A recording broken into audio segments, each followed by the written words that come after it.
Good morning students. In previous video we have discussed exercise 7.9. So remaining question all of you will solve by yourself. If any problem then ask me. Okay. So today we will discuss about the exercise 7.10. So see here question number 1, integration 0 to 1 x upon x square plus 1 on dx.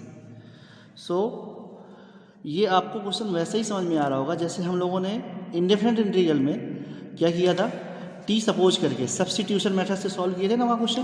तो उसी method से हमें यहाँ पे solve करना है। तो हम सब्स्टिट्यूट कर रहे हैं यहाँ पर एक्स स्क्वायर प्लस वन को हमने टी सपोज कर लिया। ओके, यहाँ से इसको डिफ्रेंशिएट करेंगे तो आ जाएगा 2x dx equal to D T and dx equal to D T by 2x। अब हमें यहाँ पे लिमिट भी चेंज करनी पड़ेगी क्योंकि यहाँ पे जो लिमिट है वो x की लिमिट लगी है। हम फंक्शन को t में कन्वर्ट कर रहे हैं तो हमें यहाँ पे t की लिमिट भी निकालनी पड़ेगी। तो अगर हम x की जगह 0 पुट करते हैं यहाँ पर तो t की वैल्यू क्या मिल जाएगी, हमें 1 मिल जाएगी। x की जगह 0 रख दें अगर यहाँ पर तो t की वैल्यू क्या मिल जाएगी 1, और x की वैल्यू अगर 1 रखते हैं तो हमें t की वैल्यू क्या मिलेगी 2।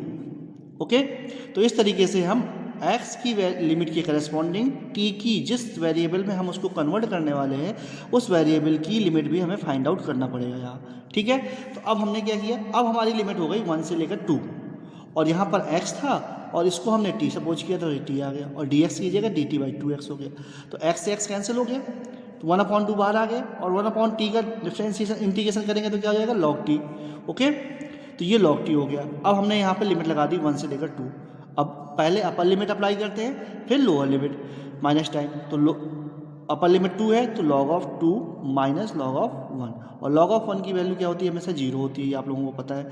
तो ये आ जाएगा आंसर आपका 1/2 log 2, यही आपका आंसर हो जाएगा। ओके, तो मतलब आपको यहाँ पे ध्यान देना है कि अगर आप किसी एक को सपोज कर रहे हैं, किसी सब्स्टिट्यूट कर रहे हैं तो उसकी लिमिट को भी सब्स्टिट्यूट करना पड़ेगा आपको। ठीक है, एक क्वेश्चन और देखते हैं, थोड़ा सा आसान देखते हैं और समझ में आएगा आपको। इसमें क्वेश्चन दिया है इंटीग्रेशन ऑफ 0 से π/2 root of sin 5 and cos to the power 5 और d5। ठीक, तो थोड़ा सा हम इसको इंटरचेंज करने की कोशिश करते हैं कि रूट ऑफ sin 5 इंटू इसको हम cos की पावर 4 अलग लिख लेते हैं और उसको हम थोड़ा सा और कन्वर्ट करते हैं तो एक cos स्क्वायर 5 की होल पावर 2 लिख लेते हैं और एक cos 5 बचा तो वो यहाँ रख देते हैं। ओके, अब हमने क्या किया, जो ये cos स्क्वायर 5 था इसको हमने 1 माइनस sin स्क्वायर 5 में कन्वर्ट कर दिया। अब ऐसा क्यों कर रहे हैं, उसका भी रीजन है क्योंकि हम यहाँ पर sin 5 को अगर t सपोज करेंगे तो cos 5 एक तो कट जाएगा, बाकी जगह हम t सपोज पुट कर देंगे। तो यही करने वाले हैं हम। अब हम सपोज करते हैं कि sin 5 इक्वल टू t मान लेते हैं। sin 5 को हमने क्या सपोज कर लिया t। अगर sin 5 t सपोज किया तो डिफ्रेंशिएट करेंगे तो ये cos 5 d5 equal to dt आ जाएगा। तो यहाँ से आपको d5 इक्वल टू या cos d5 की जगह हम dt पुट कर सकते हैं। अब अच्छा देखो, लिमिट क्या थी, लिमिट थी 0 से π/2, तो फाई की लिमिट थी। अब हमें टी की लिमिट निकालनी है तो फाई की लिमिट 0 है और टी की लिमिट क्या है तो 0 हो जाएगी क्योंकि साइन 0 की वैल्यू क्या हो जाएगी 0।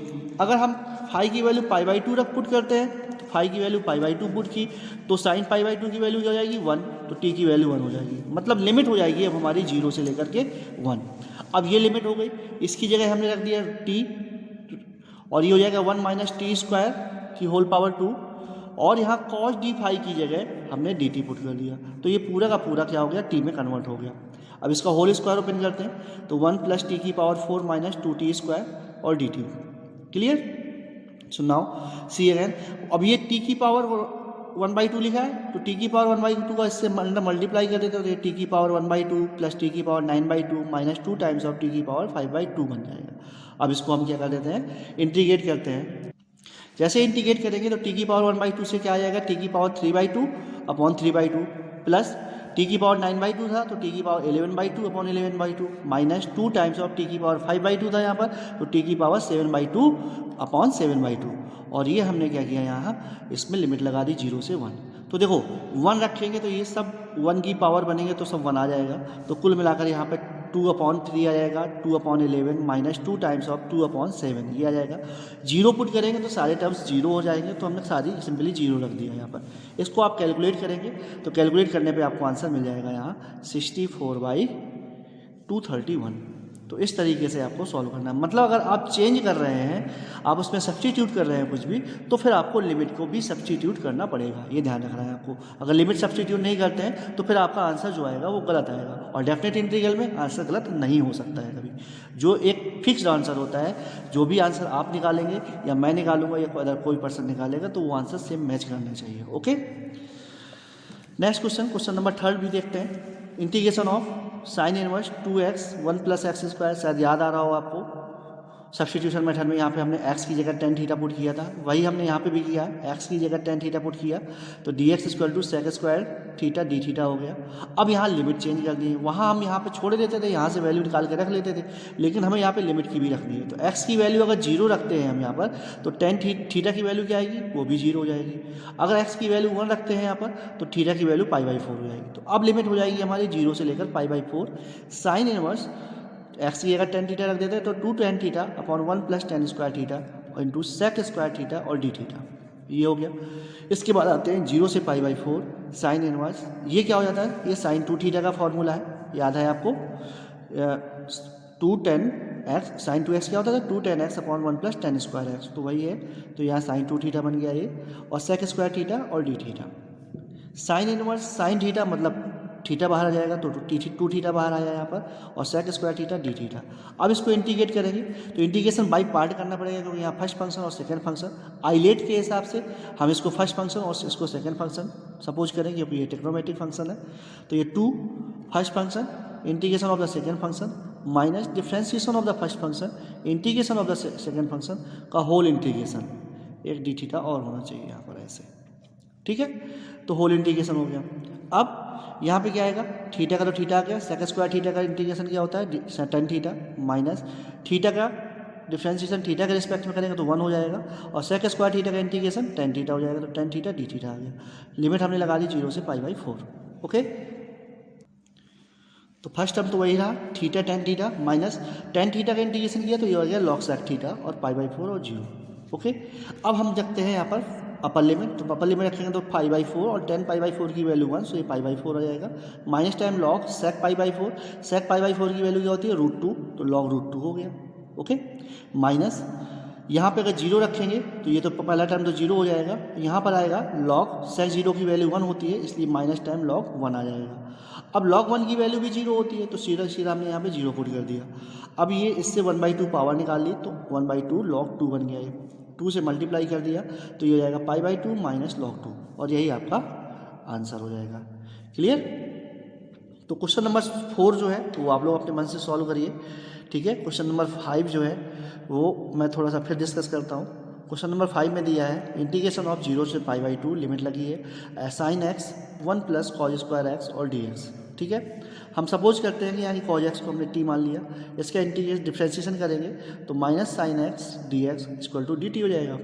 अब dx की वैल्यू निकालेंगे तो minus time of dx by sine x हो जाएगा, dt बाई साइन x हो जाएगा।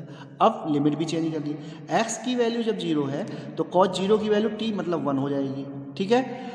x की वैल्यू जब π/2 है तो cos π/2 की वैल्यू 0 हो जाएगी, तो मतलब लिमिट लग जाएगी अब 0 से लेकर 1, sin x upon 1 + t², cos x की जगह t पुट कर दिया, और dx की जगह minus time of dt by d sin x put कर दिया। sin x से sin x कैंसिल हो गया, ये आ गया आपका, माइनस बाहर ले लिया 1 से लेकर के 0 और 1/1 + t² dt, तो 1 + x² याद आ रहा है, तो tan इनवर्स t का ये होता है इसका इंटीग्रेशन, तो ये हो जाएगा 1 से लेकर 0, तो tan inverse 0 tan inverse 1 minus time जैसे लिमिट पुट करेंगे तो tan इनवर्स 0 की वैल्यू 0 होती है, tan इनवर्स 1 की वैल्यू π/4 होती है, माइनस यहाँ ऑलरेडी लगा था तो माइनस माइनस प्लस हो जाएगा, सो ये आंसर आ जाएगा π/4। ओके, सो क्वेश्चन नंबर 6 भी आपको अपने मन से सॉल्व करना है, सॉल्व करिएगा, कोई दिक्कत हो तो आप मुझसे डिस्कस कर सकते हैं।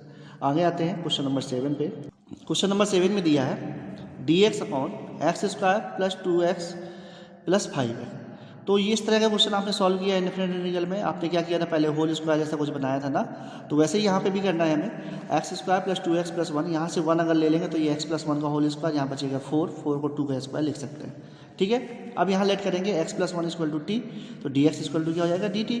अब x की वैल्यू जो है वो -1 और 1 है, x की वैल्यू जैसे ही -1 रखेंगे तो t की वैल्यू यहाँ क्या मिल जाएगी 0, x की वैल्यू 1 रखेंगे तो यहाँ 1 + 1 मतलब t की वैल्यू 2 मिल जाएगी, ठीक है। तो लिमिट हो जाएगी 0 से 2 1/t² + 2² तो x² + a² 1/a tan inverse x/a शायद याद आ रहा हो आपको।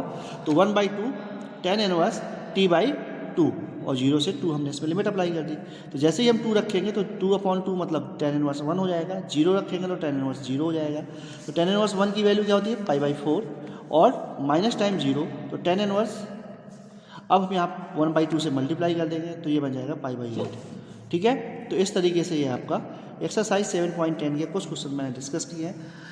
रिमेनिंग क्वेश्चन जो है वो आप लोगों को सॉल्व करने हैं। कोई प्रॉब्लम हो तो आप डिस्कस कर सकते हैं, मैं पर्टिकुलर सॉल्यूशन आपको भेज दूंगा।